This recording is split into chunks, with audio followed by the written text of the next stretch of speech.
Bismillahirrahmanirrahim. Assalamualaikum warahmatullahi wabarakatuh. Kembali lagi di Ulas Tuntas Channel. Apa kabar teman-teman? Tentu baik-baik saja ya. Bagaimana hasil tes CAT atau tes tertulis kemarin? Tentu masuk dalam ranking 6 besar ya. Selamat buat teman-teman yang sudah melewatinya dengan lancar. Berikutnya teman-teman akan mengikuti tes wawancara PPS. Tes wawancara PPS ini nanti ada kisi-kisinya sudah saya sharing di video sebelumnya. Teman-teman bisa menyimaknya di video saya sebelumnya. Yang ini saya akan memberikan pertanyaan umum yang sering ditanyakan kepada kandidat calon PPS. Jadi mohon disimak dengan seksama apa-apa saja yang akan diwawancarai. Jadi itu ya teman-teman. Semoga wawancara nanti lancar dan sukses dan akan mendapatkan nilai bagus dan tentunya akan menjadi anggota PPS. Nah, yang pertama sekali biasanya untuk pertanyaan wawancara yang ke-1 biasanya kalau tidak motivasi atau pengenalan diri kita. Nah, biasanya awal perkenalan diri kita sebelum lanjut ke pertanyaan. Nah, yang kedua saya jelaskan tentang pertanyaannya apa-apa saja yang sering dilakukan oleh pewawancara. Yaitu 1, apa motivasi Anda untuk menjadi anggota PPS? Nah, tentu Anda pada saat mendaftar pasti Anda ada tujuan utamanya untuk mendaftar sebagai anggota PPS. Nah, di sini jawabannya adalah motivasi saya yaitu turut serta dalam menjaga untuk memfasilitasi pelaksanaan pilkada yang adil dan transparan dan juga untuk aktif terlibat dalam proses demokrasi baik sebagai penyelenggara pilkada yang sesuai dengan prinsip dan mekanisme pelaksanaan. Nah, jadi itu ya jawabannya. Ini salah satu contoh saja ya. Kalau Anda teman-teman sekalian ada motivasi lain, sebutkan saja motivasi lain apa untuk menjadi anggota PPS.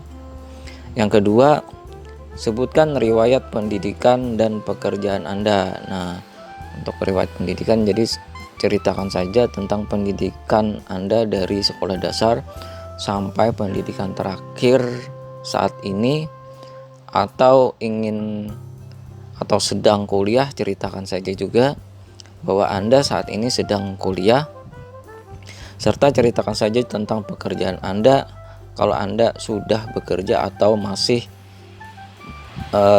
bekerja di suatu instansi atau apa. Yang ketiga, apa tugas pokok anggota PPS? Nah, di sini contoh jawabannya ya, yaitu membantu ketua PPS dalam pelaksanaan tugas. Kalau ini anggota ya, bukan ketua. Jadi membantu ketua PPS dalam melaksanakan tugas. Yang kedua, melaksanakan tugas sesuai dengan peraturan perundang-undangan. Yang ketiga, memberikan pendapat dan saran kepada ketua PPS sebagai bahan pertimbangan. Nah, jadi itu ya tugas anggota. Yang keempat, apa tugas pokok ketua PPS? Nah, yang tadi anggota, yang sekarang ketua PPS, yaitu ke-1 memimpin kegiatan PPS. Yang kedua, mengundang anggota untuk mengadakan rapat. Yang ketiga, mengawasi kegiatan KPPS. Yang keempat, mengadakan koordinasi dengan pihak yang dipandang perlu untuk kelancaran pelaksanaan tugas. Nah, jadi itu ya teman-teman.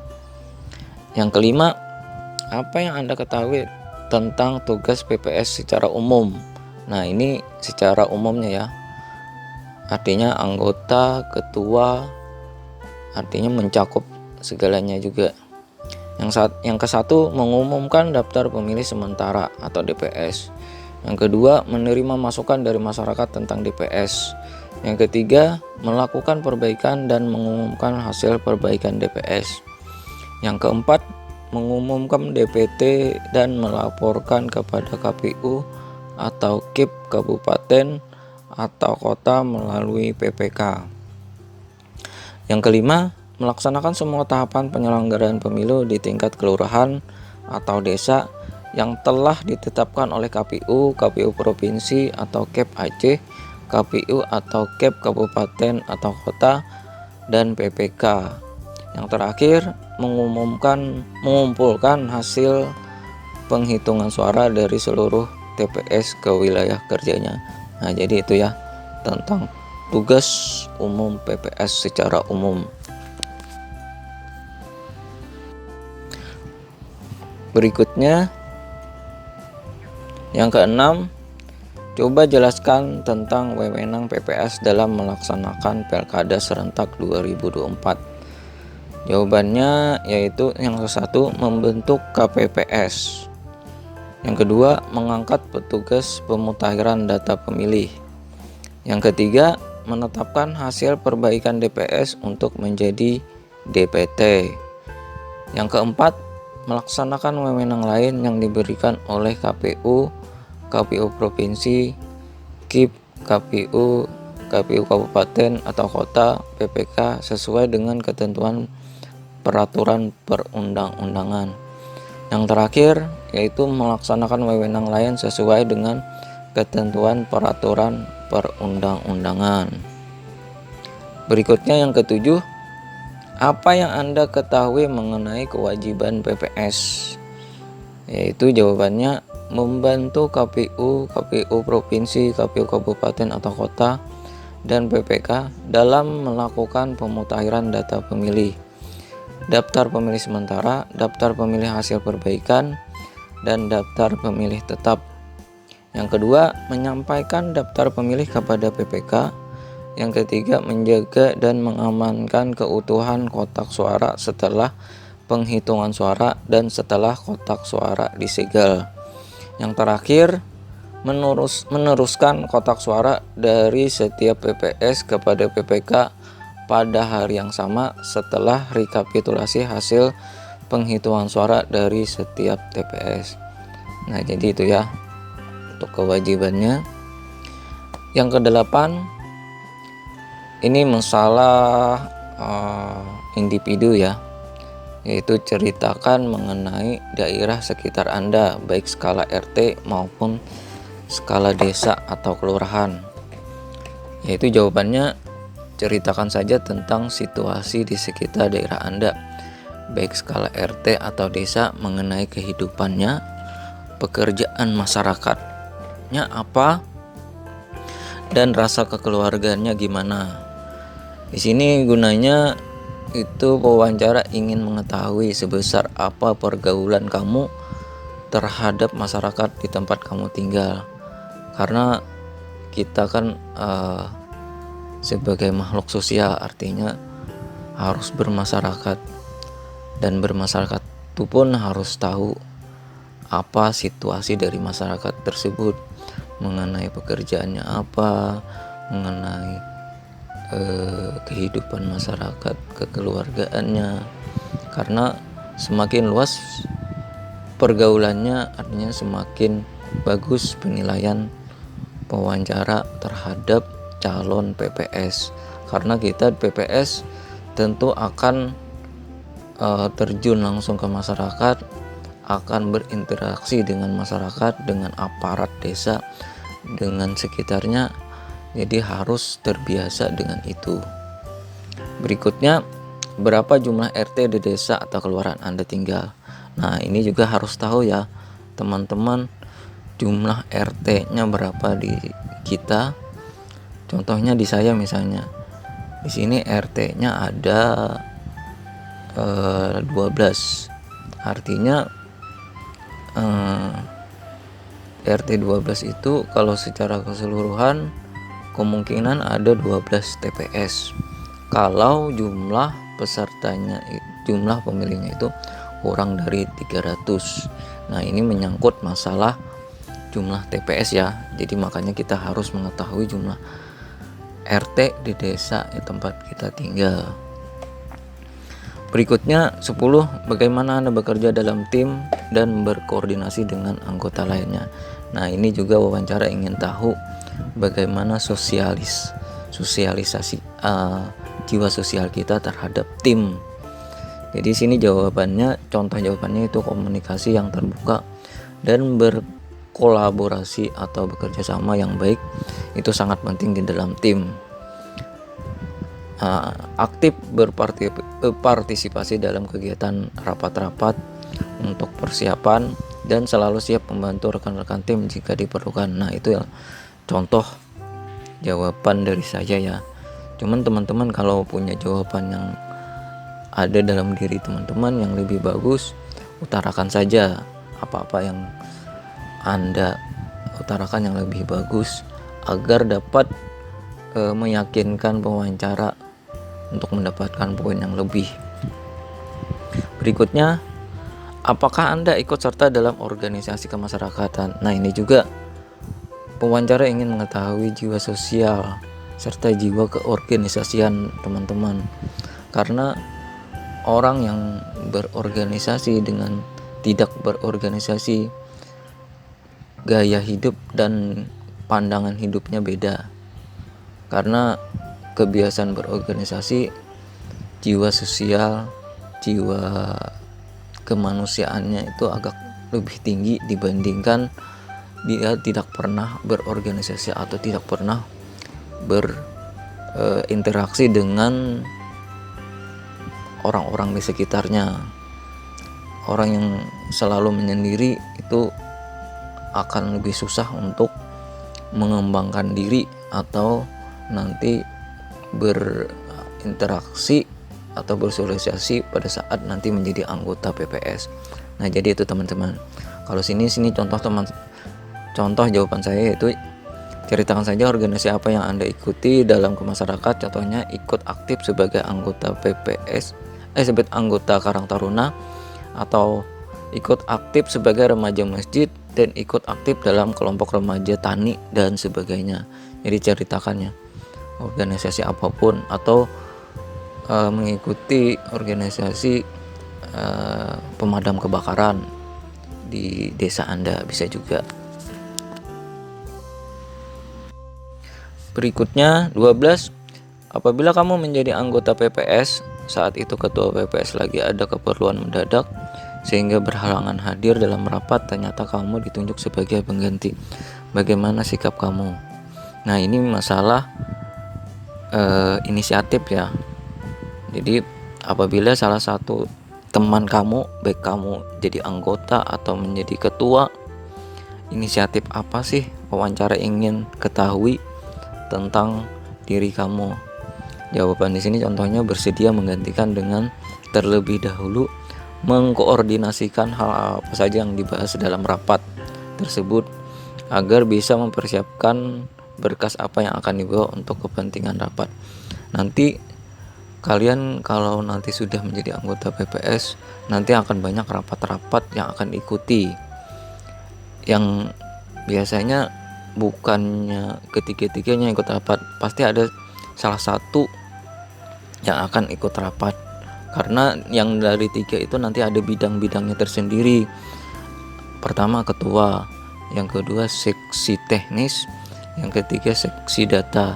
Kalau misalnya ketua berhalangan, otomatis anggotanya inisiatif untuk menggantikannya, yang nantinya akan memberi kabar kepada anggota yang lainnya setelah rapat.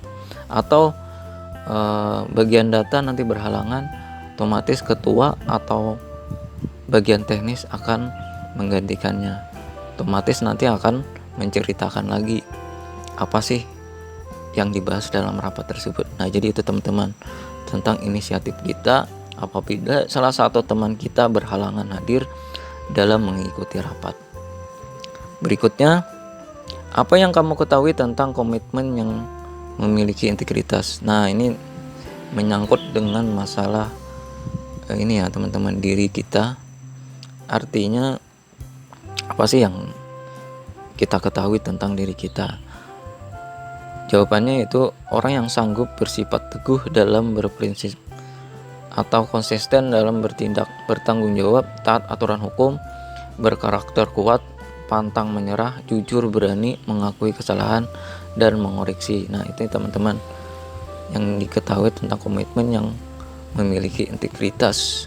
Karena kita sebagai berorganisasi harus memiliki sifat integritas yang baik. Apapun kita membuat organisasi lain atau kepemiluan dan sebagainya, kita harus mempunyai integritas yang baik. Berikutnya, apa yang kamu ketahui tentang komitmen yang bersifat profesionalitas? Nah, ini juga kalau kita bekerja kita harus profesional. Artinya apa yang kita bidangi atau yang kita kuasai, artinya melakukan secara tuntas. Jadi tidak sepenggal-sepenggal, harus menyelesaikan pekerjaan itu dari awal sampai akhir tanpa pengaruh dari atau tanpa gangguan. Jadi kita harus profesional lah bekerjanya.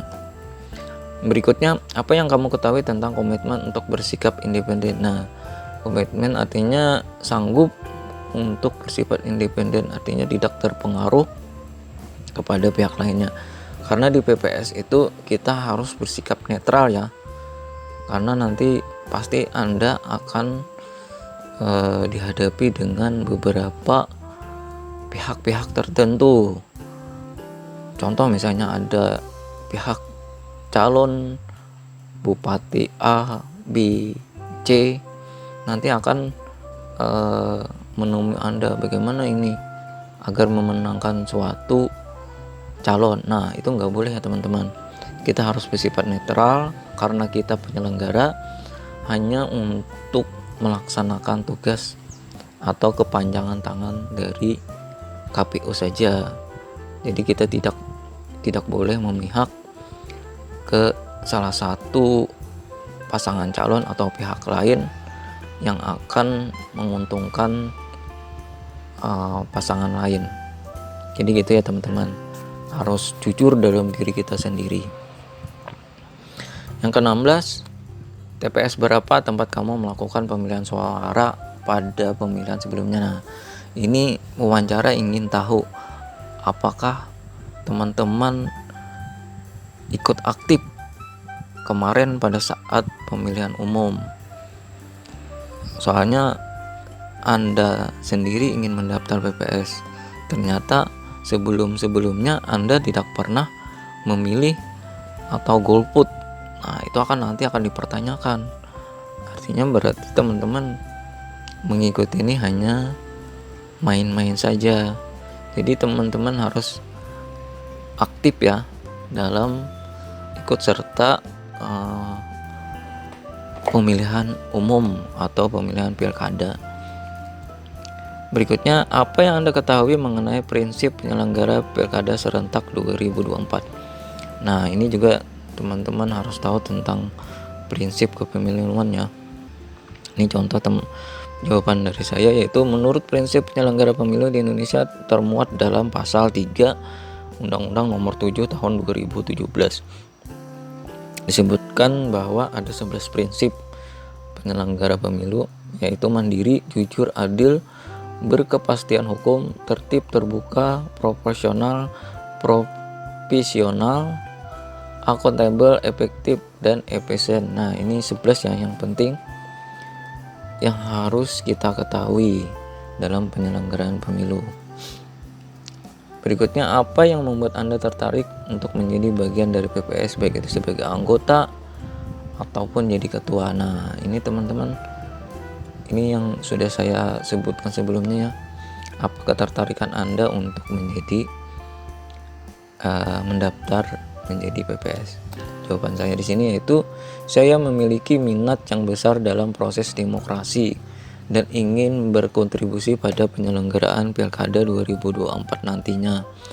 Tentunya yang adil, transparan bagi masyarakat. Nah, itu ya teman-teman. Cuman kalau teman-teman ada jawaban lain, silahkan utarakan saja yang lebih baik. Apa yang tertarik menjadi PPS dalam diri Anda? Berikutnya, apa yang kamu lakukan pertama pada saat kamu dinyatakan diterima menjadi anggota PPS? Nah, ini juga ceritakannya. Sini contohnya, ceritakan saja yang pertama, saya melakukan bersyukur kepada Allah atas kurnianya. Dengan izinnya lah kita bisa lulus, atau misalnya dengan kepercayaan lain, dengan Tuhan Yang Maha Esa dan sebagainya. Artinya kalau kita bersyukur dengan Maha Pencipta, artinya kita tidak sombong dengan kita. Artinya segala sesuatunya itu ada yang menjalankan. Mau lulus atau tidak lulus, kita pasrahkanlah kepada Maha Pencipta. Karena dengan dialah, dengan izinnya lah kita bisa bertahan sampai saat ini. Yang kedua, kasih kabar kepada keluarga, dan seterusnya sampai dengan kita mempelajari tentang job desk sebagai anggota PPS beserta teman tim sesama PPS. Jadi itu temannya, pewawancara ingin tahu, artinya kita harus bersyukur terhadap anugerah apa yang diberi kepada kita. Artinya kita tidak sombong dengan keadaan itu. Yang terakhir, apabila kamu terpilih menjadi anggota PPS, siapa saja yang kamu pilih dari kandidat calon PPS yang mengikuti tes wawancara? Nah, di situ kan misalnya ada 6 wawancara. Otomatis nanti ada yang kenal dari 2 kandidat. Nah, kalau ada kenal, pilih saja salah 2 dari teman kamu, karena di situ akan rekomendasi dari wawancara. Berarti kamu itu ada teman yang akan ikut serta.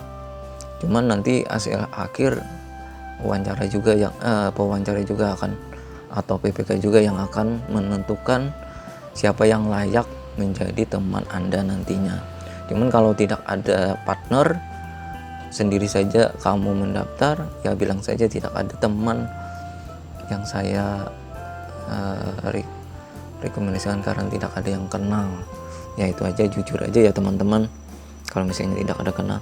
Cuman dari teman-teman itu dari awal tes CAT pasti Anda ada berinteraksi dengan teman tes. Jadi itu ya teman-teman.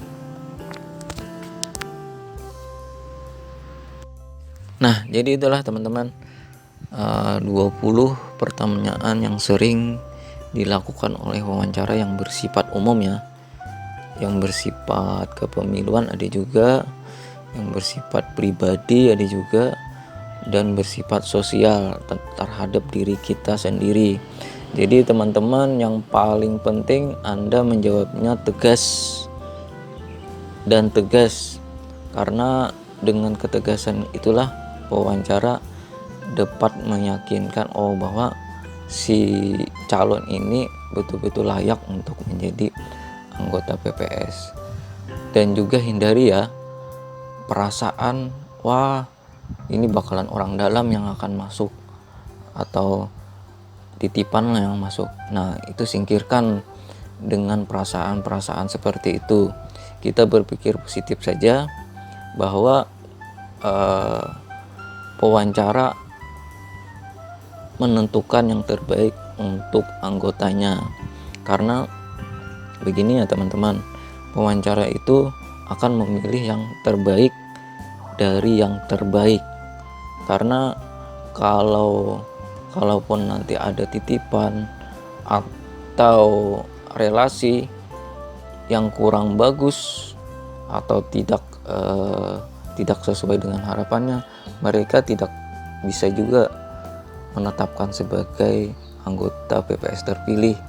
Mereka lebih baik yang berkompeten, yang sigap, yang jujur, pekerjaannya yang rajin, daripada titipan. Belum tentu orang titipan itu bekerja dengan baik, karena si pewawancara atau PPK itu baik buruknya pekerjaan itu tergantung nanti PPS-nya. Kalau PPS-nya pekerjaannya tidak baik, tentunya dia akan bermasalah ke pekerjaan di kecamatannya. Jadi itu ya teman-teman, kita berpikir positif saja bahwa yang diterima oleh pewawancara itu betul-betul berdasarkan kaidah dari anggota PPS, yaitu artinya PPS yang dipilih itu artinya yang terbaik dari yang terbaik. Jadi begitu ya teman-teman, kita harus berpikir positif. Nanti kalau kita berpikir negatif, waktu menjawabnya nanti kita tidak tegas, tidak fokus, malah akan menjadi down dan akan mengurangi penilaian dari wawancara. Ya, jadi itu aja ya teman-teman, tip dari saya. Semoga teman-teman nanti bisa melewati dengan wawancara yang baik, memiliki nilai yang bagus, dan dapat dipercaya untuk menjadi anggota PPS sebagai penyelenggara Pilkada serentak 2024. Terakhir, kalau ada kata-kata yang saya kurang berkenan, yang kurang bagus, yang salah, mohon maaf, mohon rida. Semoga kedepannya nanti saya akan lebih baik lagi. Dan sekali lagi, kalau teman-teman baru menemukan channel ini, mohon bantu untuk subscribe-nya, like dan komen secara membangun, dan jangan lupa nyalakan loncengnya. Terima kasih atas kepercayaan teman-teman. Assalamualaikum warahmatullahi wabarakatuh.